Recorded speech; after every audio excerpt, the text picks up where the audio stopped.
పొలం, ఇల్లు, స్థలం, అపార్ట్మెంట్స్, లేఅవుట్స్, ఫామ్ హౌస్లు అమ్మాలనుకున్నా లేదా కొనాలనుకున్నా భవిష్యత్ తరాలకు ఖచ్చితమైన భరోసా భూమిపై పెట్టే మీ పెట్టుబడి. సులభ వాయిదా పద్ధతిలో ప్రాపర్టీ కొనుగోలు చేయాలనుకుంటున్నారా? Contact JK properties. You dream it, we find it. 7799936999. Acharya చాణక్యుడు మనకు జీవితంలో ఏం చేయాలో ఏం చేయకూడదో అనే విషయాలు వివరించాడు. అప్పుడు ఆయన చెప్పినవి నేటికి కూడా మనకు మార్గదర్శకంగా నిలుస్తున్నాయి. జీవితంలో బాధలు అనుభవించేందుకు మనం ఆచరించే విషయాలే కారణాలుగా నిలుస్తాయి. దీంతో మనం ఎప్పుడూ మంచి విషయాలపై ధ్యాస పెట్టాలి. అప్పుడే మనకు మంచి ఫలితాలు అందుతాయి. మనం చెడు దృష్టితో చూస్తే అన్ని చెడు ఫలితాలు కనిపిస్తాయి. చెడ్డవారితో స్నేహం చేస్తే మనకు కూడా ఆ లక్షణాలే వస్తాయి. దీంతో సమాజంలో పరువు లేకుండా పోతుంది. చెడు సహవాసం మంచిది కాదని ఎన్నో కథల్లో చదువుకున్నాం.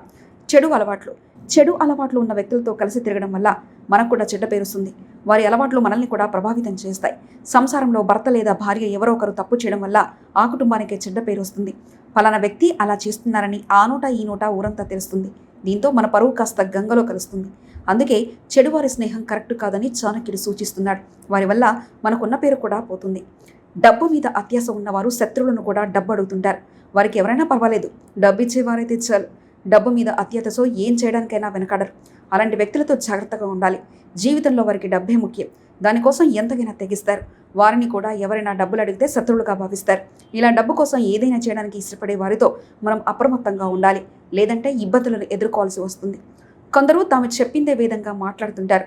తమకు తెలిసిందే వాస్తవంగా చెప్తారు. ఎదుటి వారిని మాట్లాడినవారు. అలాంటి వారితో కూడా చాలా జాగ్రత్తగా ఉండాలి. మొండిగా వాదించిన ఫలితం ఉండదు. తమకు తెలిసిందే విధంగా వారికి మిడిమిడి తెలివి ఉంటుంది. దీంతో వారు ఇతరులు చెప్పిందే విశ్వసించరు. తమకు తోచిందే కరెక్ట్ అని వితండవాదం చేస్తారు. వారితో గొడవపడే కంటే మౌనంగా ఉండడం శ్రేయకరం. ఇలా చాణక్యుడు మూర్ఖుల వాదన గురించి కూడా మనల్ని మనం కాపాడుకోవాల్సిన అవసరం ఉందని చెప్తారు. తప్పులు చేసేవారు ఇతరులను కూడా తప్పుగానే చూస్తారు. తప్పు చేసే వ్యక్తులకు మంచి చేసేవారు కూడా తప్పులు చేసేవారుగానే కనిపించడం సహజం. తప్పులు చేసేవారికి అవే లక్షణాలుంటాయి. దీంతో వారు ఇతరులను కూడా తప్పుడు భావంతో చూడడం పరిపాటి. చాణక్యుడి నీతి ప్రకారం తప్పు చేసే వ్యక్తులే ఎదుటి వారిని అనుమానంతో చూస్తుంటారు. వారికి వారు చేసేది తప్ప ఇతరులు చేసేవన్నీ తప్పులుగానే కనిపిస్తాయి. ఈ క్రమంలో తప్పుడు పనులు చేసేవారికి తప్పుడు సంకేతాలు రావడం కామనే. కొంతమందికి చీటికి మాటికి అనుమానాలు వ్యక్తం చేస్తుంటారు. జీవితంలో ఏ చిన్న పొరపాటు జరిగినా దాని పెద్ద కోణంలో ఆలోచించి మెదడును పాడు చేసుకుంటారు. భార్యాభర్తలో కూడా ఇలాంటి అనుమానాలు ఉండడం చూస్తుంటాం. ఈ అనుమానాలే పెద్ద సమస్యలకు దారితీస్తాయి.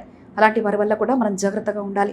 అనవసర విషయాలను భూతత్వంలో చూసుకుని బాధపడేవారు ఎంతోమంది ఉంటారు. అలాంటి వారితో కూడా జాగ్రత్తగా వ్యవహరించాల్సిందే. లేదంటే మనకు చిక్కులు వస్తాయి.